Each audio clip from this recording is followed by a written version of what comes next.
भूगोल विषय में तीसरा पाठ पढ़ने वाले हैं, जिसका नाम है प्राकृतिक संरचना एवं अपवाह तंत्र। तो बच्चों, ये पाठ इसके पहले आपको पढ़ा के हो गया है, तो आज हम इस पाठ पे संक्षिप्त में चर्चा करने वाले हैं और कुछ महत्वपूर्ण जो बातें हैं इस पाठ की, वो हम समझेंगे। तो प्राकृतिक संरचना और अपवाह तंत्र इस पाठ में हमको अ, भारत और ब्राज़ील इन दोनों देशों के अपवाह तंत्र के बारे में हमको और प्राकृतिक संरचना के बारे में हमको समझना है। तो देखेंगे, आज का घटक है प्राकृतिक संरचना और अपवाह तंत्र भारत और ब्राज़ील। तो बच्चों, शुरुआत में हम भारत के प्राकृतिक संरचना के बारे में समझने वाले हैं। तो आपको स्क्रीन पे दिखाई दे रहा है कि भारत को निम्नलिखित 5 प्रमुख प्राकृतिक विभागों में बाँटा जा सकता है। अध्ययन की दृष्टि से उसको 5 भागों में बाँटा गया है।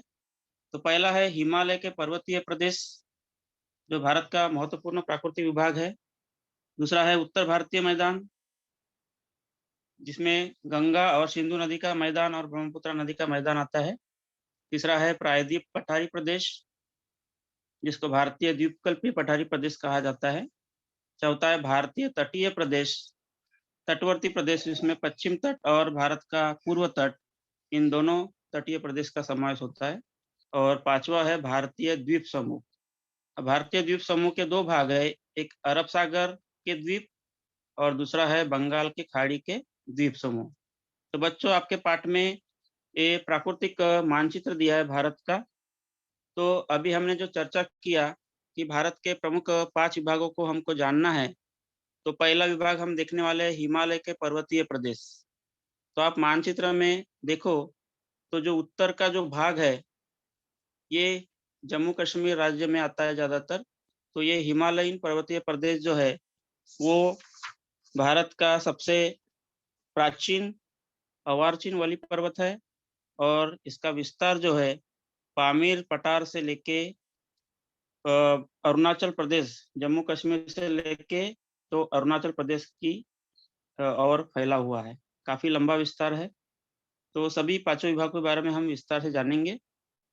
दूसरा भाग जो मैंने बताया है उत्तर भारतीय मैदानी प्रदेश। तो ये जो भाग है, इसमें सिंधु नदी से लेके गंगा नदी और ब्रह्मपुत्र नदी का जो कछारी प्रदेश है, ये भारतीय मैदानी प्रदेश के नाम से जाना जाता है। तीसरा महत्वपूर्ण भाग हम देखेंगे प्रायद्वीप पठारी प्रदेश। प्रायद्वीप पठारी प्रदेश को द्वीपकल्पीय पठारी प्रदेश भी कहा जाता है, जिसका आकार त्रिकोणाकृति है। गंगा के मैदानी प्रदेश के निचले भाग वाला जो ये त्रिकोणाकृति प्रदेश आपको दिखाई दे रहा है, उसको प्रायद्वीप पठारी प्रदेश कहा जाता है। इसमें प्रमुख पठार है, जैसे महाराष्ट्र का पठार, आंध्र प्रदेश का पठार, कर्नाटक, तमिलनाडु आदि राज्यों का समावेश होता है। तो देखेंगे बच्चों, सबसे पहले पहला भाग हम देखने वाले हैं हिमालय। तो हिमालय पर्वत के बारे में कहा जाता है कि सबसे प्राचीन पर्वत है, वली पर्वत यानी मोड़दार पर्वत कहा जाता है और इसका विस्तार जो है तजाकिस्तान से पामीर पठार के पूर्व तक हिमालय जो है फैला हुआ है। ये एशिया महाद्वीप का सबसे बड़ा पर्वत है और भारत में इसका विस्तार जो है जम्मू कश्मीर से लेके अरुणाचल प्रदेश, अभी मैंने आपको बताया मानचित्र में आप देख सकते हो कि किस तरह से इसका विस्तार जो है जम्मू कश्मीर राज्य से अरुणाचल प्रदेश तक फैला हुआ है। तो हिमालय की विशेषता क्या है, वो हम देखने वाले हैं कि कोई एक पर्वत श्रेणी न होकर अनेक समांतर पर्वत श्रेणियों का समावेश है। छोटे-छोटे पर्वत श्रेणियों का एक श्रृंखला है। तो इसमें से शिवालिक जो है, ये सबसे दक्षिण की पर्वत श्रेणी है हिमालय की। इसको नई पर्वत श्रेणी भी कहा जाता है। और जैसे-जैसे आप हिमालय शिवालिक पर्वत श्रेणी से उत्तर की ओर जाते समय उसके अलग-अलग विभाग हम देख सकते हैं, जिसमें लघु हिमालय, बृहद हिमालय, जिसको हिमाद्री कहा जाता है, और दूसरा लास्ट है हिमालय से परे पर्वत श्रेणियाँ मिलती है। तो इस तरह से हिमालय के अध्ययन की दृष्टि से हम भाग देख सकते हैं। इसी को दूसरे नाम से भी जाना जाता है, जैसे पश्चिम की ओर का जो हिमालय पर्वत है उसको पश्चिम हिमालय, जो जनरली कश्मीर हिमालय के नाम से जाना जाता है, जम्मू कश्मीर राज्य में आता है इसका भाग। दूसरा है मध्य हिमालय, उसको कुमाऊँ हिमालय कहते हैं। और तीसरा महत्वपूर्ण भाग है असम हिमालय, जो असम राज्य में आता है। इस तरह से हिमालय को हम भाग सकते हैं। नेक्स्ट देखेंगे बच्चों, उत्तर भारतीय मैदानी प्रदेश। तो जनरली ये जो प्रदेश है, ये प्राकृतिक विभाग हिमालय के दक्षिण तलहटी से भारतीय प्रायद्वीप के उत्तरी सीमा तक फैला हुआ है और काफी विस्तृत प्रदेश है। इसका जो विस्तार है, राजस्थान से लेके आप मानचित्र में देख सकते हो कि उत्तर भारतीय मैदानी प्रदेश जो है, राजस्थान का ये जो प्रदेश है, यहाँ से लेके ये गंगा नदी के मैदानी प्रदेश से असम तक फैला हुआ जो ये भाग दिखाई दे रहा है आपको ग्रीन कलर में, पश्चिम बंगाल का भी इसमें समावेश है। तो ये पूरा जो प्रदेश है, ये उत्तर भारतीय मैदानी प्रदेश के नाम से जाना जाता है। तो आगे देखेंगे। तो ये भाग जो है बहुत ही निचला है और समतल है। राजस्थान के अरवली पर्वत की पूर्व की ओर का भाग गंगा नदी का मैदानी प्रदेश के नाम से जाना जाता है और इसकी जो ढलान है इस मैदानी प्रदेश की, वो पूर्व की ओर है, बंगाल के सागर की ओर। तो भारत के पश्चिम बंगाल राज्य का जो अधिकांश भाग है और बांग्लादेश मिला के गंगा और ब्रह्मपुत्र, जो दो नदियां, प्रमुख नदियां जो है, इन नदियों द्वारा लाए गए कछारी भाग से त्रिभुज प्रदेश का निर्माण हुआ है और ये प्रदेश जो है सुंदरबन के नाम से जाना जाता है। चित्र में आप देख सकते हो सुंदरबन का ये जो प्रदेश है, किस तरह से त्रिभुज प्रदेश आपको दिखाई देता है। नदियों द्वारा काफी मात्रा में अवसादों का निक्षेपण यहाँ पे होता है और ये बंगाल के सागर के आके मिलता है। सुंदरबन में बहुत ही घने जंगल है, यानी सुंदरी वृक्ष का प्रमाण ज्यादा है। आपको चित्र में दिखाई दे रही है, जो वृक्ष दिखाई दे रहे हैं उसको सुंदरी वृक्ष कहते हैं और बहुत ही घने हैं, दलदल युक्त प्रदेश है। तो ये विश्व का सबसे विशाल त्रिभुज प्रदेश के नाम से जाना जाता है। बच्चों ये ध्यान में रखना है कि ये रिक्त स्थान में आता है कि सुंदरबन जो है वो इसको विश्व का विशाल त्रिभुज प्रदेश कहते हैं। नेक्स्ट देखेंगे। तो उत्तर भारतीय मैदान के पश्चिम भाग में रेगिस्तान है, जिसको आपको मालूम है, जिसमें पंजाब हरियाणा के, इसमें राजस्थान का मैदान जो रेगिस्तान कहते हैं उसको मरुस्थल के नाम से जाना जाता है। बहुत बड़ा रेगिस्तानी प्रदेश है और राजस्थान राज्य का अधिकांश भाग जो है इस रेगिस्तान से व्याप्त है। उसके बाद उत्तर की ओर, राजस्थान के उत्तर की ओर जाएंगे तो पंजाब हरियाणा का मैदान, उसके बाद उत्तर प्रदेश, बिहार और पश्चिम बंगाल, इस तरह से ये जो राज्य है, इन राज्यों से ये मैदानी प्रदेश व्याप्त है। तो ये प्रदेश अरवली पर्वत और दिल्ली पर्वत श्रेणियों के पश्चिम की ओर फैला हुआ है। तो इसमें उत्तर भारतीय मैदानी प्रदेश में बहुत बड़ी बड़ी नदियां हैं, जैसे सतलज है, सिंधु नदी की सहायक नदी है। उनके कार्य से निक्षेपण कार्य हुआ है इस मैदानी प्रदेश में। इसीलिए पंजाब का जो मैदान है उसकी ढलान जो है वो पश्चिम की ओर है और यहाँ की मिट्टी जो है बहुत ही उपजाऊ है, इसलिए यहाँ पे कृषि व्यवसाय जो है बहुत बड़े मात्रा में किया जाता है। गेहूं की और धान की खेती ज़्यादा की जाती है। तो बहुत ही सुपीक और विस्तृत मैदानी प्रदेश है।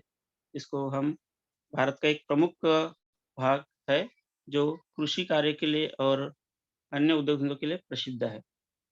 आगे देखेंगे बच्चों, भारत का ये प्रायद्वीप पठारी प्रदेश। अब प्रायद्वीप क्यों कहा गया है कि ये तीनों भागों से जो है वो सागर से उसकी सीमांकित किया गया है और इसका आकार जो है वो त्रिकोणाकृति है। इसको प्रायद्वीप पठारी प्रदेश कहा जाता है।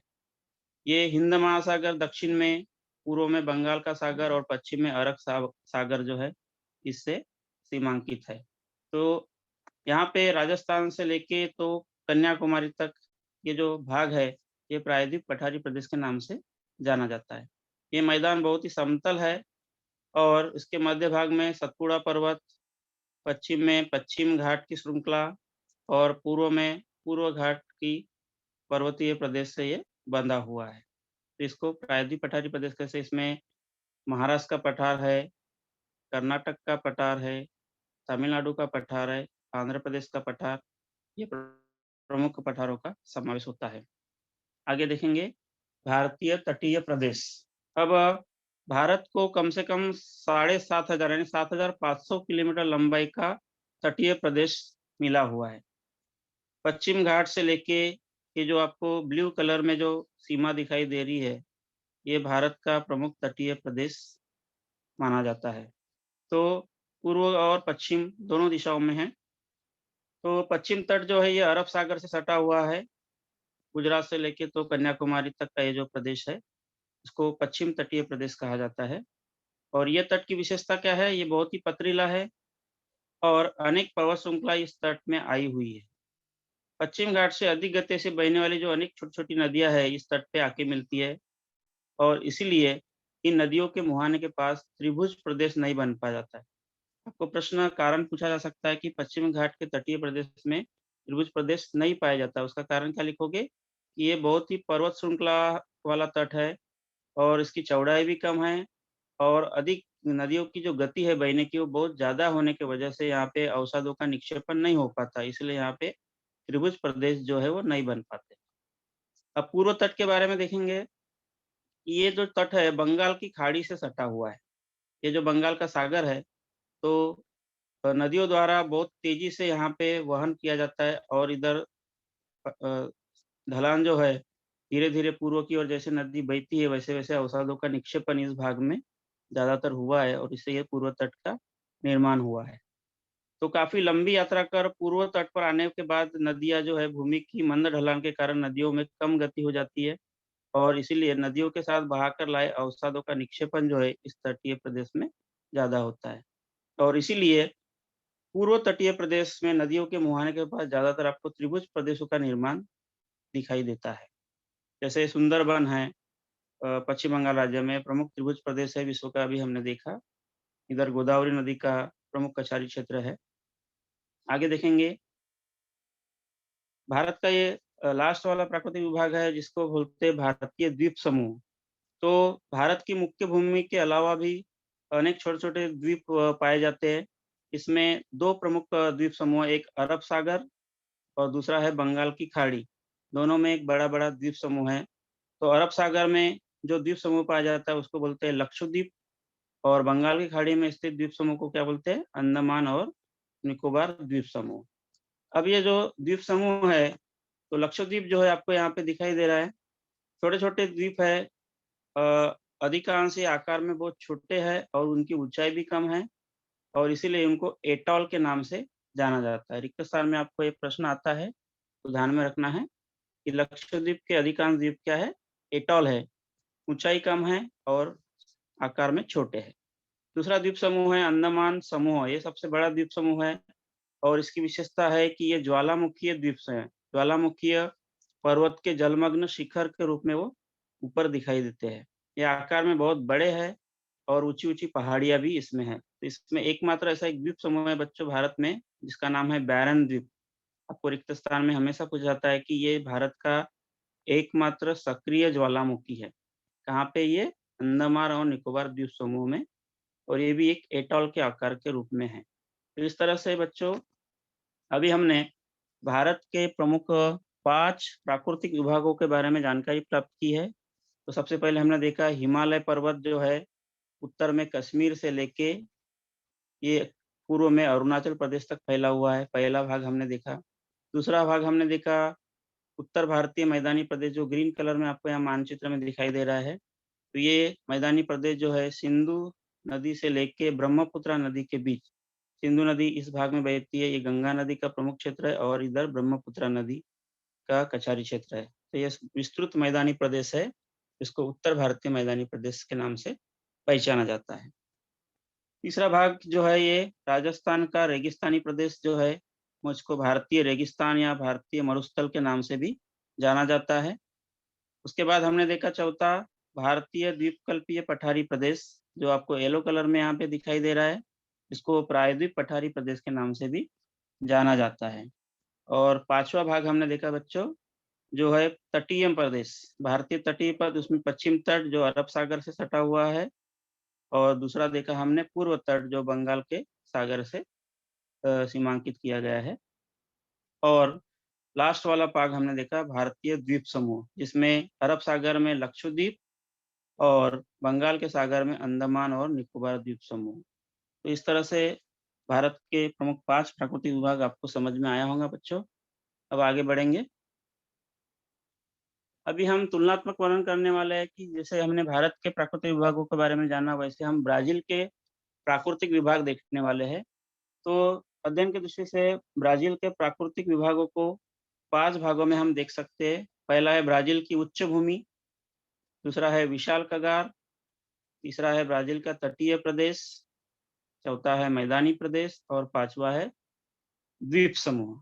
तो बच्चों देखेंगे आगे, तो यहाँ पे आपको ब्राज़ील का प्राकृतिक मानचित्र दिखाई दे रहा है और यहाँ पे सूची में ऊँचाई दिया है मीटर में, जो येलो कलर ये जो प्रदेश आपको दिखाई दे रहा है, ये ब्राज़ील की उच्च भूमि है, जो पर्वतीय है और ऊबड़-खाबड़ पर्वतीय प्रदेश है, और दूसरी उच्च भूमि है वो गुयेना उच्च भूमि है, और इसकी ऊँचाई जो है लगभग समुद्र सतह से कितनी है?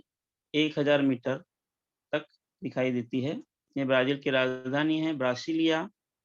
अब ब्राज़ील का जो पर्वतीय भाग है, ये 2 उच्च भूमि है, गुयेना उच्च भूमि और ब्राज़ील की उच्च भूमि।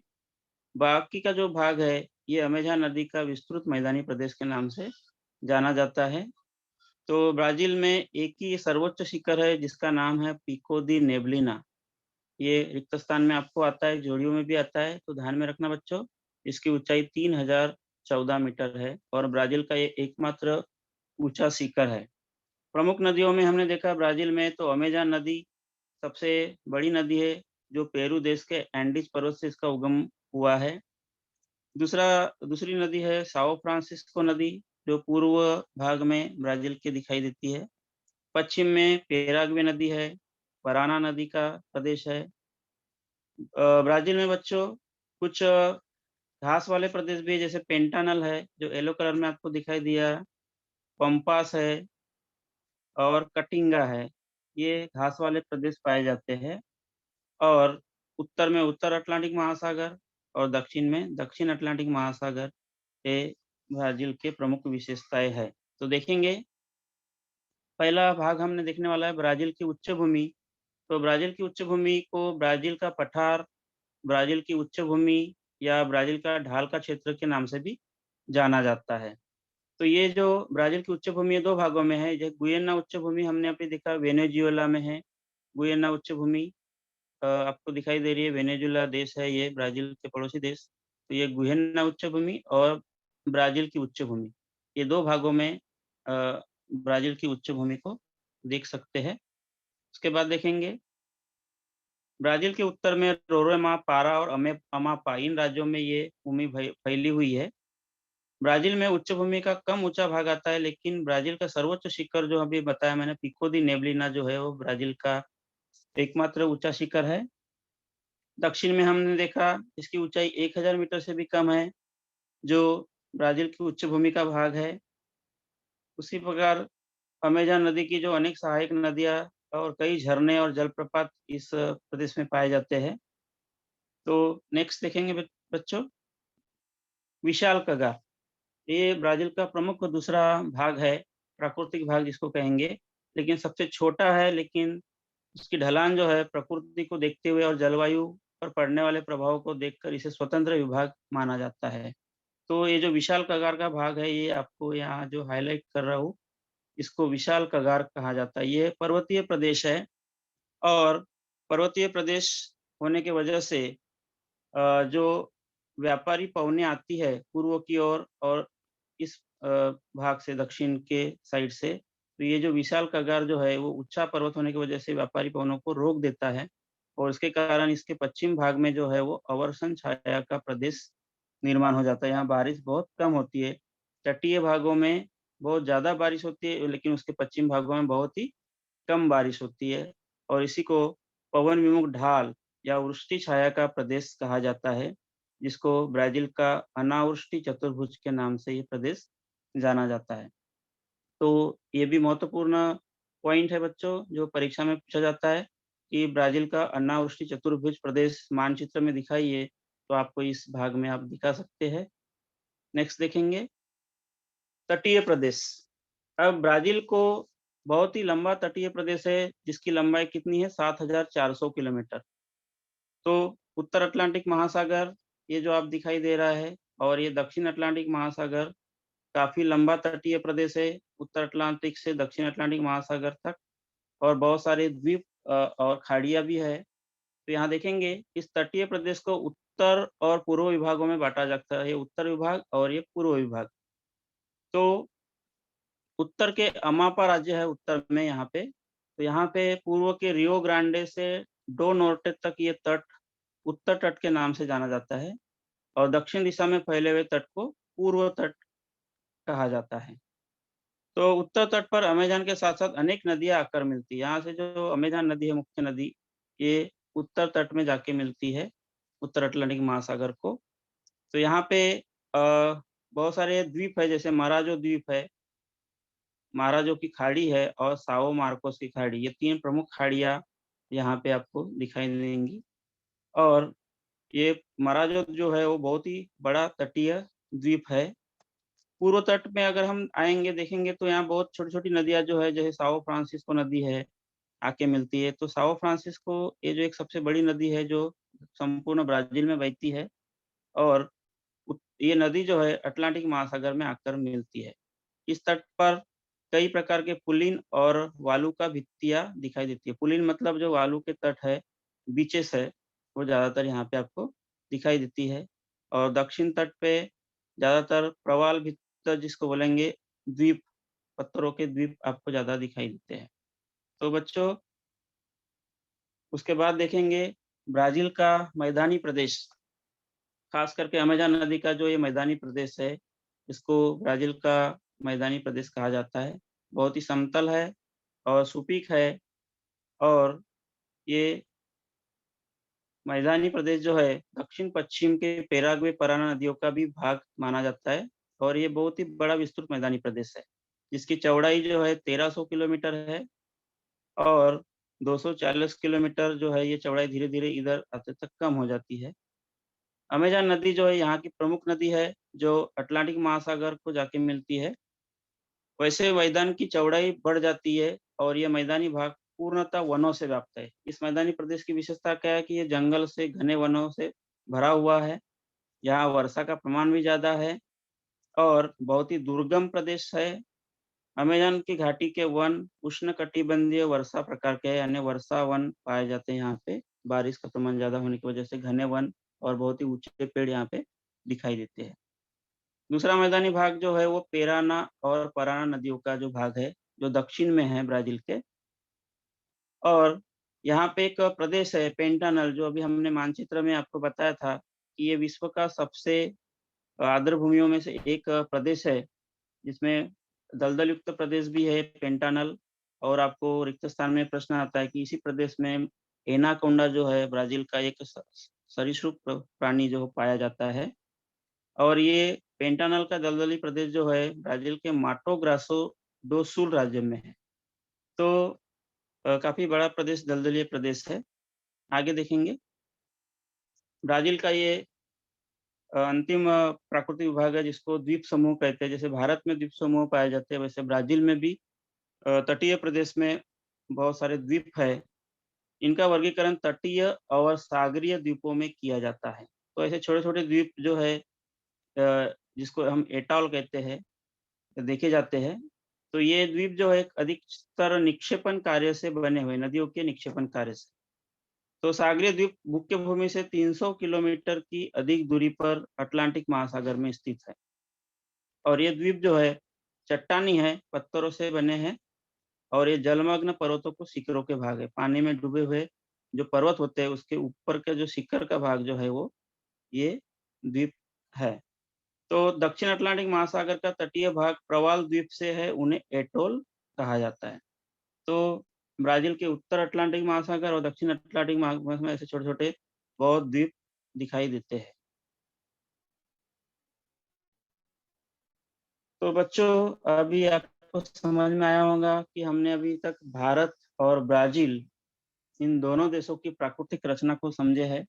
अब आगे हम बढ़ेंगे जल प्रणाली। तो भारत और ब्राज़ील इन दोनों देशों के प्रमुख नदियों के बारे में हम जानेंगे। तो ब्राज़ील का सबसे पहले हम देखेंगे ब्राज़ील का अपवाह तंत्र।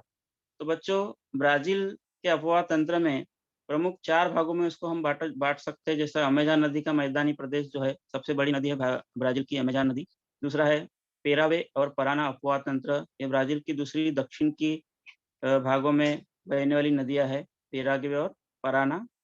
तीसरी प्रमुख नदी है ब्राज़ील की, वो है साओ फ्रांसिस्को नदी, और चौथी है तटीय प्रदेश की कुछ छोटी अन्य नदियाँ भी है। तो यहाँ पे हम देखेंगे, आपको मानचित्र दिखाई दे रहा है। यहाँ पे ब्राज़ील की प्रमुख नदियों का वर्णन दिया गया है। तो देखो बच्चों, यहाँ पे प्रमुख नदी जो है, ये है अमेज़न नदी, जो ब्राज़ील की सबसे बड़ी और लंबी नदी है, और इसकी कई सहायक नदियाँ हैं, जैसे जापुरा, निग्रो, जुरुआगा, बेंको, मदीरा। तो बहुत ही लंबी नदी है और ब्राज़ील का काफ़ी क्षेत्र जो है इस नदी से व्याप्त है।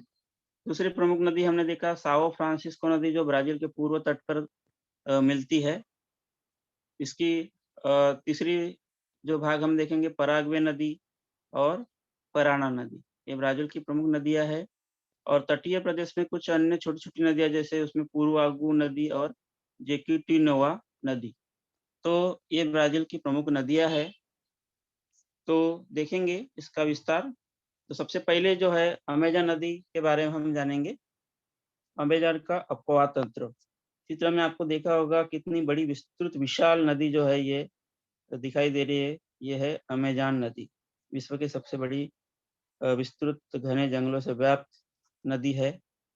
तो देखेंगे ये नदी का उद्गम जो है पेरू देश के एंडीज पर्वत श्रृंखला में होता है। अभी मानचित्र में हमने देखा कि जो अमेज़न नदी है, ये पेरू है, यहाँ पे पेरू देश के एंडीज पर्वत से इसका उगम हुआ है, और ब्राज़ील के काफ़ी लंबे क्षेत्र को इसने व्याप्त किया है। तो यहाँ पे इस नदी की विशेषता देखेंगे कि पानी का निर्वहन जो है बहुत ज़्यादा है। कम से कम करीब 2 लाख घन मीटर प्रति सेकंड गति से नदी बहती है, और इसलिए नदी के उद्गम से नदी में संचित अवसाद जो होते हैं वो बहुत तेज गति से बह जाते हैं, और इसीलिए नदी के मुखों के भाग में अवसादों का निक्षेपण बड़े पैमाने पर नहीं हो पाता, क्योंकि पानी की जो गति है वो बहुत ज़्यादा है। नदियों के मुहाने के पास अनेक वितरिकाएँ हैं, मतलब छोटे-छोटे शाखाएँ हैं, सहायक नदियाँ हैं। अमेज़न के मुहाने पर द्वीप तैयार हो गए हैं, और इसकी चौड़ाई जो है 150 किलोमीटर है। इससे आप अंदाज़ा लगा सकते हो कि इस नदी की चौड़ाई का विस्तार कितना है। लगभग आपके गाँव से 150 किलोमीटर दूरी का अंदाज़ लगा लो। इतना बड़ा लंबा क्षेत्र जो है इस नदी का है। तो अमेज़न नदी का जो अधिकांश भाग है, ये परिवहन के योग्य है। परिवहन के मतलब यहाँ पे हम परिवहन कर सकते हैं। नेक्स्ट देखेंगे दूसरी नदी पेराग्वे और पराना का अपवाह तंत्र। अभी आपने मानचित्र में देखा बच्चों, पेराना और पराग्वे नदी जो है, ये ब्राज़ील के दक्षिण भाग में 2 नदियाँ हैं, प्रमुख नदियाँ। ये पेराग्वे नदी है और दूसरी है पराना नदी। तो इसके बारे में हम देखेंगे अभी। तो दोनों नदियाँ ब्राज़ील के दक्षिण-पश्चिम भाग में बहती है। दोनों नदियाँ ब्राज़ील के दक्षिण में स्थित अर्जेंटीना की प्लाटा नदी में जाके मिलती है। तो ये दोनों नदियाँ जो है ब्राज़ील के दक्षिण छोर में बहने वाली उरुग्वे नदी जो है, वो ब्राज़ील की उच्च भूमि के दक्षिण ढाल से जल की आपूर्ति होती है। तीसरी महत्वपूर्ण नदी है ब्राज़ील की, वो है साओ फ्रांसिस्को, जो आपको मानचित्र में मैंने अभी दिखाया था। देखेंगे साओ फ्रांसिस्को नदी, जो ब्राज़ील के पूर्व तटीय प्रदेश में बंगाल के दक्षिण अटलांटिक महासागर को जाके मिलती है। तो इसकी विशेषता देखेंगे। साओ फ्रांसिस्को नदी जो है, ये ब्राज़ील की सबसे महत्वपूर्ण तीसरी महत्वपूर्ण नदी है, और संपूर्ण जो जल ग्रहण क्षेत्र है वो ब्राज़ील की सीमा में ही है, यानी ब्राज़ील में ही बहती है, और इसकी दूरी जो है लगभग 1000 किलोमीटर है। और ये नदी जो है उत्तर की ओर बहती है, बाद में पूर्व की ओर मुड़ जाती है, और फिर अटलांटिक महासागर में जाके मिलती है। तो साओ फ्रांसिस्को नदी के मुहाने करीब-करीब 250 किलोमीटर लंबा हिस्सा जो है वो केवल नौकानयन के लिए योग्य है। बाकी का जो क्षेत्र है वो उसमें हम परिवहन नहीं कर सकते हैं। बहुत तेज़ गति से वो बहती है। अब देखेंगे बच्चों तटीय प्रदेश की नदियाँ। ब्राज़ील में बहने वाली जो तटीय प्रदेश की नदियाँ हैं, तो बहुत ही कम नदियाँ पाई जाती है तटीय प्रदेश में, जिसकी लंबाई कम है। और तटीय प्रदेश में सघन अधिवास होने के कारण ये नदियाँ महत्वपूर्ण है। लेकिन जिस भाग में ये नदियाँ बहती है, तो ये तटीय प्रदेश में आदिवास जो है, ब्राज़ील में जनसंख्या ज़्यादा है, इसलिए इन नदियों का महत्व बढ़ गया है। इसमें परानिबा है, इटापे-कोरू नदियाँ, आदि नदियाँ जो है उत्तर की ओर बहती है और उत्तर अटलांटिक महासागर में मिल जाती है। कुछ नदियाँ दक्षिण अटलांटिक महासागर में भी है, जैसे उरुआगू नदी और साल्वाडोर। तो ये नदियों के बारे में मैंने बताया था कि तटीय प्रदेश की जो नदियाँ है ब्राज़ील की, ये देखो इटापेको नदी, परानेबा, उसके बाद उरुआगू नदी और जेकुटुनेवा नदी। तो ये ब्राज़ील की प्रमुख तटीय प्रदेश में बहने वाली नदियाँ हैं, जो दक्षिण अटलांटिक और उत्तर अटलांटिक महासागर में जाके मिलती है। तो बच्चों, अभी आपको समझ में आया होगा ब्राज़ील के जल प्रणाली के बारे में, विस्तार से हमने अब जानकारी लिया है। अब भारत के जल प्रणाली के बारे में हम पढ़ने वाले हैं। तो भारत का जो अपवाह तंत्र है, उसमें उसको 2 भागों में हम बाँट सकते हैं। पहला है हिमालय की नदियाँ, जो हिमालय पर्वत से उगम होती है, और दूसरा है द्वीपकल्पीय पठारी प्रदेश की नदियाँ। जो भारतीय द्वीपकल्पीय पठारी प्रदेश है, उसमें इसके 2 भाग हम देख सकते हैं। एक अरब सागर को जाने वाली नदियाँ, और दूसरा है बंगाल की खाड़ी को मिलने वाली नदियाँ। इस तरह से 2 भागों में उसको द्वीपकल्पीय पठारी प्रदेश की नदियों को हम बाँट सकते हैं। तो आपको मानचित्र दिखाई दे रहा है, जो भारत की मुख्य नदियाँ और झीलें दिखाई दे रहे हैं यहाँ पे। तो भारत की प्रमुख नदियों में बच्चों हम बता देता हूँ कि ये है सिंधु नदी, जो पाकिस्तान में भी उसका उगम है, और भारत में कुछ ही भागों में बहती है। सबसे बड़ी और लंबी नदी है ये। इसकी कई सहायक नदियाँ हैं, जैसे भारत में सतलज है, सिंधु, चिनाब, रावी, बियास, ये इसकी प्रमुख सहायक नदियाँ हैं।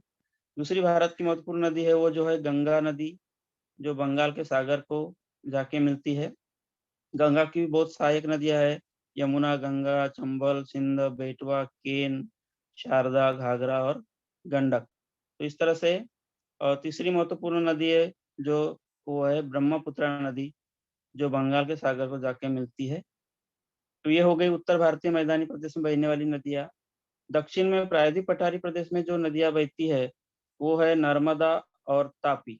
ये 2 ऐसी 2 नदियाँ जो पश्चिम की ओर अरब सागर को जाके मिलती है। उसके बाद महाराष्ट्र में बहने वाली जो गोदावरी नदी है, ये सबसे लंबी नदी है भारत की, दक्षिण भारत की, जिसको दक्षिण भारत की गंगा के नाम से भी जाना जाता है। तो ये बंगाल के सागर को पूर्व में और बढ़ती है। उसके बाद है कृष्णा नदी है, कावेरी है, उधर महानदी है, दामोदर नदी है। तो ये प्रमुख भारत की नदियाँ हैं। तो देखेंगे इनके बारे में थोड़ा विस्तार देखेंगे। तो पहला देखेंगे हम हिमालयीन नदियाँ। हिमालय की बहुत अधिकांश नदियाँ जो है, वो हिमानियों से प्रारंभ होती है, यानी बर्फीले प्रदेश से इनका उगम स्थान होता है। और इसीलिए इनकी विशेषता क्या है बच्चों? आपको इसके ऊपर एक प्रश्न पूछा जाता है कि हिमालयी नदियाँ जो है वो 12मासी होती है, कारण लिखिए। तो आपको लिखना है कि इनका बहुत सारी हिमालय की जो नदियों का उगम स्थान है वो हिमानियों से होता है, और इसीलिए गर्मी के सीजन में यानी ग्रीष्म काल में भी यहाँ पे जल की आपूर्ति होती है। ग्रीष्म काल में बर्फ पिघलने से क्या होता है, नदियों में पानी बढ़ जाता है, और वर्षा काल में उनमें बाढ़ भी आती है, और इसीलिए इन नदियों का पानी 12 ही महीने बना रहता है, इसलिए इनको 12मासी नदियाँ कहते हैं। इसमें प्रमुख नदी जो है वो सिंधु है, जो आपको मानचित्र में दिखाई दे रही सिंधु नदी का जो विस्तार है काफ़ी लंबा है। और दूसरी नदी है गंगा, तो ये भी भारत की प्रमुख नदी है। तो देखेंगे, तो गंगा नदी ये जो है भारत की एक प्रमुख नदी है, और कई उसकी सहायक नदियाँ हैं जो उत्तर भारतीय मैदानी प्रदेश में बहती है, और इन नदियों के कारण ये जो प्रदेश है बहुत ही सुपीक है और समतल बन गया है। तो गंगा नदी का उगम जो है वो हिमालय के गंगोत्री नाम के स्थान से इसका उगम स्थान है। रिक्त स्थान में आपको पूछा जाता है। तो हिमालय पार करने के बाद ये नदी जो है पूर्व की ओर बहने लगती है, और इसमें कई उसकी सहायक नदियाँ भी बहती है। तो गंगा नदी जो है ये एक प्रमुख नदी है, उसकी सहायक नदी जो है वो यमुना, उसका उगम कहाँ पे हुआ है? यमुनोत्री में। रिक्त स्थान में पूछा जाता है। गंगा की एक और बड़ी सहायक नदी है, हिमालय के उत्तर में बहती है और हिमालय को पार कर भारत की सीमा में प्रवेश करती है। तो गंगा जहाँ-जहाँ बहती है उसको अलग-अलग नाम से जाना जाता है। जैसे हिमालय में जब बहती है उसको सैंको के नाम से जाना जाता है। जब वो हिमालय पार करती है तो उसके प्रवाह को देहांग कहते हैं। उसके बाद पूर्व की ओर जैसे ही असम के मैदानी प्रदेश में आती है तो उसको ब्रह्मपुत्रा के नाम से जाना जाता है। तो इस तरह से ब्रह्मपुत्र नदी जो है वो बांग्लादेश में गंगा को जाके मिलती है। तो बच्चों ये जो नदियाँ है काफ़ी मात्रा में अवसादों का वहन करती है और उसके कारण गंगा और ब्रह्मपुत्र ये दोनों नदियाँ जो है काफ़ी बड़ा त्रिभुज प्रदेश उन्होंने बनाया है जिसको सुंदरवन के नाम से हम जानते हैं। और इसकी कुछ सहायक नदियाँ भी जैसे चंबल है, केन है, बेतवा और सोन ये गंगा की प्रमुख सहायक नदियाँ है और काफ़ी बड़ा विस्तृत प्रदेश जो है यहाँ पे पश्चिम बंगाल राज्य में दिखाई देता है। नेक्स्ट देखेंगे, द्वीपकल्पीय पठारी प्रदेश में बहने वाली नदियाँ। तो भारतीय प्रायद्वीप पठारी प्रदेश में पश्चिम की ओर और पूर्व की ओर बहने वाली नदियों का विभाजन किया गया है, जो अरब सागर को जाने वाली नदियाँ और दूसरा है बंगाल के खाड़ी को मिलने वाली नदियाँ। तो इन नदियों की विशेषता देखेंगे कि ये इनका निर्वहन जो है वर्षा पर निर्भर रहता है, यानी बाकी दिनों में ये सूख जाती है और इसीलिए इन नदियों के घाटियों में आमतौर पे बाढ़ का खतरा नहीं होता और ये नदियाँ मौसमी हैं, यानी वर्षा पे आधारित है।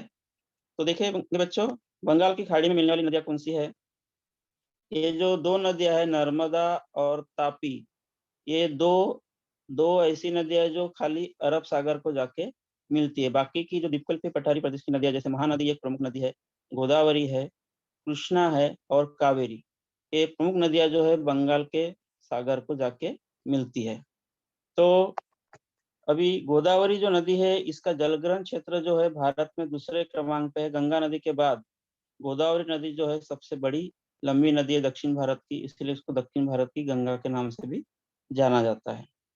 कृष्णा नदी का मैदान गोदावरी के दक्षिण में है, ये सबसे महत्वपूर्ण नदी है। और भीमा और तुंगभद्रा नदी जो है कृष्णा नदी की प्रमुख सहायक नदियाँ है। उसके बाद कावेरी जो है ये कर्नाटक और तमिल राज्यों में बहती है, ये भी महत्वपूर्ण नदी है और इन नदियों के पानी का ज़्यादातर उपयोग जो है वो सिंचाई के लिए किया जाता है। तो बच्चों इस तरह से अभी हमने भारत में बहने वाली जो नदियाँ है, जिसमें सिंधु नदी, गंगा, ब्रह्मपुत्रा, द्वीपकल्पीय पठारी प्रदेश में नर्मदा, तापी, महानदी, गोदावरी, कृष्णा और कावेरी। तो ये भारत की प्रमुख नदियाँ हैं, आपको समझ में आया होगा। तो बच्चों इस तरह से अभी हमने भारत और ब्राज़ील इन दोनों देशों के प्राकृतिक रचना और अपवाह तंत्र को जाना है। मुझे आशा है कि आपको ये पाठ अच्छे से समझ में आया होगा। इस पाठ का अध्ययन करने के लिए आपको ज़्यादा से ज़्यादा मानचित्र का अध्ययन करना है, क्योंकि इस पाठ से बहुत सारे प्रश्न जो है, वो आपको रिक्त स्थान है, जोड़ियाँ है, सही विकल्प चुनो, सही या गलत बताओ, श्रृंखला पूर्ण कीजिए, इस तरह के प्रश्न आने वाले हैं। और इसीलिए और मानचित्र भरने में इस पाठ से बहुत सारे प्रश्न आपको आ सकते हैं।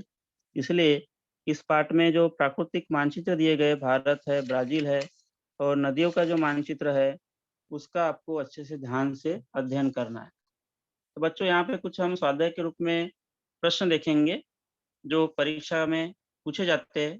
तो देखेंगे पहला प्रश्न जो है, सही विकल्प चुनकर वाक्य पूर्ण कीजिए। ब्राज़ील में सर्वाधिक भूभाग रिक्त स्थान है। तो यहाँ पे ऑप्शन आपको दिए रहेंगे, जैसे उच्च भूमि का है, मैदानी है, पर्वतीय है या विखंडित पहाड़ियों का है। तो अभी आपको समझ में आया होगा कि ब्राज़ील का जो सर्वाधिक भूभाग है वो कैसा है? उच्च भूमि का है। हमने देखा गुयेना उच्च भूमि और ब्राज़ील की जो उच्च भूमि है, तो समतल मैदान बहुत कम है ब्राज़ील में। तो सही उत्तर क्या रहेगा? उच्च भूमि का है। पूरे आंसर वाक्य में आपको उत्तर लिखना है कि ब्राज़ील में सर्वाधिक भूभाग जो है वो उच्च भूमि का है। दूसरा प्रश्न देखिए बच्चों, अमेज़न नदी का मैदान मुख्यतः रिक्त स्थान आपको पूरी करना है। जैसे अनावृष्टि से ग्रस्त है, मतलब वृष्टि नहीं होती वहाँ पे, दलदल युक्त है या मानवीय अधिवास के प्रतिकूल है और चौथा है बर्फाच्छादित पर्वत है। तो सही उत्तर क्या हो सकता है कि अमेज़न नदी का मैदानी प्रदेश जो है खास करके मानवीय अधिवास के लिए प्रतिकूल है। इस पे कारण भी आपको पूछता है। अब प्रतिकूल क्यों है? क्योंकि ये जो मैदानी प्रदेश है जंगलों से घिरा हुआ है और दलदल युक्त होने की वजह से यहाँ पे ज़्यादातर मानव बस्ती दिखाई नहीं देती है। तो सही उत्तर आपको ये बताना है, मानवीय अधिवास के प्रतिकूल है। तीसरा देखेंगे बच्चों प्रश्न, अरवली पर्वत के तलहटी में कौन सा पठार पाया जाता है? तो बुंदेलखंड पठार है, मेवाड़ का पठार है, मालवा पठार है या दक्कन का पठार है? तो मानचित्र अगर आप देखोगे तो अरवली पर्वत के तलहटी प्रदेश में मेवाड़ का पठार जो है वो आपको दिखाई देगा। सही उत्तर क्या लिखना है? मेवाड़ का पठार। उसके बाद चौथा देखेंगे, राजस्थान के मैदानी प्रदेश को कहते हैं। अभी हमने देखा पढ़ते समय कि राजस्थानी मैदानी प्रदेश को क्या कहते हैं? सहारा कहते हैं, कलहरी कहते हैं या थार का रेगिस्तान कहते हैं और गोबी मरुस्थल। 4 ऑप्शन आपको दिए गए हैं। तो सही आंसर क्या होगा कि राजस्थान के मैदानी प्रदेश को क्या कहते हैं? थार का रेगिस्तान। ये सबसे बड़ा रेगिस्तानी प्रदेश है भारत में। तो इस तरह से आपको सही विकल्प चुनकर वाक्य पूर्ण करना है। इस तरह के सवाल आपको आएंगे। दूसरा देखेंगे बच्चों, सही या गलत पहचानो, और अगर कथन एक आधा गलत होगा तो आपको सुधार के लिखना है। जैसे कि पहला है, सुंदरबन विश्व का सबसे बड़ा त्रिभुज प्रदेश है। तो ये विधान बिल्कुल सही है। हमने देखा था कि गंगा और ब्रह्मपुत्र नदी के सहायक नदी द्वारा ये त्रिभुज प्रदेश बना है और सबसे बड़ा विशाल त्रिभुज प्रदेश है जिसको सुंदरबन के नाम से जाना जाता है और ये पश्चिम बंगाल में है। तो ये विधान सही है। दूसरा है, ब्राजील उच्चभूमि के दक्षिण पश्चिम भाग में पेराग्वे और पराना नदियों का मैदानी प्रदेश है। तो अभी हमने मानचित्र में देखा था बच्चों की ये जो पेराना और पराग्वे दो नदियां जो है ब्राजील के दक्षिणी भाग में है। तो ये भी विधान बिल्कुल सही है। तो उत्तर आपको सही लिखना है।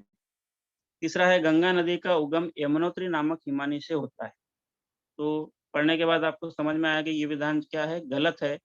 तो इसको सुधारना है आपको। तो सुधारित विधान इस तरह से आप बना सकते हो कि गंगा नदी का उद्गम कहाँ पे हुआ है? गंगोत्री नामक हिमानी से होता है। इसको उत्तर को आप अंडरलाइन करना है। चौथा है, पंजाब मैदान की ढलान मुख्यतः पूर्व की ओर है। तो पंजाब का मैदान जो है वो पूर्व की ओर नहीं है, आपने देखा होगा। ये विधान बिल्कुल गलत है। कहाँ पे है पंजाब मैदान की ढलान? ये पश्चिम की ओर है। तो इस तरह से आपको परीक्षा में सही या गलत पहचानने के लिए आ सकते हैं प्रश्न। तीसरा प्रश्न महत्वपूर्ण इस पाठ से पूछा जा सकता है, एक वाक्य में उत्तर लिखिए। छोटे छोटे प्रश्न जो है एक एक वाक्य के लिए एक एक मार्क के लिए आपको पूछे जा सकते हैं। जैसे कि हिमालय की प्रमुख अपवाह तंत्र कौन से है? तो हमने देखा हिमालय पर्वत में हिमालयी नदियों के बारे में। उसमें दो प्रमुख अपवाह तंत्र है, सिंधु नदी और गंगा नदी। ये जो अपवाह तंत्र है ये हिमालय के प्रमुख अपवाह तंत्र है। दूसरा प्रश्न देखेंगे, राजस्थान के मैदानी प्रदेश को किस नाम से जाना जाता है? तो बच्चों हमने अभी देखा कि राजस्थान का जो मैदानी प्रदेश है उसको थार का रेगिस्तान के नाम से जाना जाता है। तो इस तरह से एक वाक्य में आपको उत्तर देना है। तीसरा है, अमेजन नदी का उद्गम कहाँ पर है? तो मानचित्र में हमने देखा था कि अमेजन नदी का उद्गम कहाँ पे हुआ है? पेरू देश के एंडीज पर्वत श्रेणी में। तो ब्राजील का सर्वोच्च शिखर कौन सा है?